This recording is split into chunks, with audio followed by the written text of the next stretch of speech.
La Banque mondiale vole au secours des enfants malnutris. Cette institution de Bretton Woods alloue une enveloppe à hauteur de 502 millions de dollars américains pour près de 6 millions d'enfants malnutris, un financement conséquent pour mettre fin à la prévalence de retard de croissance des enfants.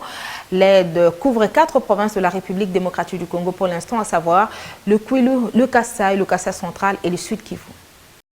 Face au taux de mortalité des enfants dont l'âge varie entre 0 à 5 ans, estimé à 45%, la Banque mondiale alloue une enveloppe consistante de 502 millions de dollars américains afin d'éradiquer tant soit peu la malnutrition sur l'ensemble du territoire congolais. Et pour ce faire, 4 provinces, dont le Kwilu, le Sud Kivu, le Kasaï et le Kasaï central, sont concernées par la phase pilote de ces projets. On vient effectivement de faire approuver par le conseil d'administration de la Banque mondiale un projet d'une enveloppe totale de 500 millions de dollars qui a pour ambition d'aider à réduire le problème de malnutrition pour 2 millions d'enfants qui sont répartis dans 4 provinces, que sont le Kwilu, le Kasaï central et le Sud Kivu.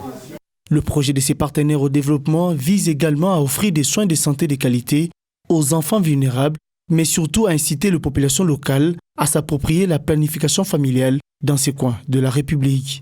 La malnutrition, c'est chronique, c'est vraiment une forme désastreuse de malnutrition en fait, qui attaque le cerveau. En fait, c'est pourquoi on l'appelle le retard de croissance. Comme effet la détérioration des cellules nerveuses et qui entraîne la personne à un retard cognitif. Les interventions justement qu'il faut mener à ce niveau-là pour pouvoir endiguer cette malnutrition chronique, ce sont des interventions liées d'abord à la consultation prénatale de la femme lorsqu'elle est enceinte, mais c'est aussi toute la période après l'accouchement qu'il faut regarder jusqu'à 2 ans. Donc ces périodes qu'on appelle justement les fenêtres d'opportunité sont très nécessaires pour éviter que les enfants ne tombent dans la malnutrition chronique. Cette démarche initiée s'associe également aux efforts du gouvernement congolais de mettre un terme à ces fléaux qui constituent un problème de santé publique dans la société congolaise.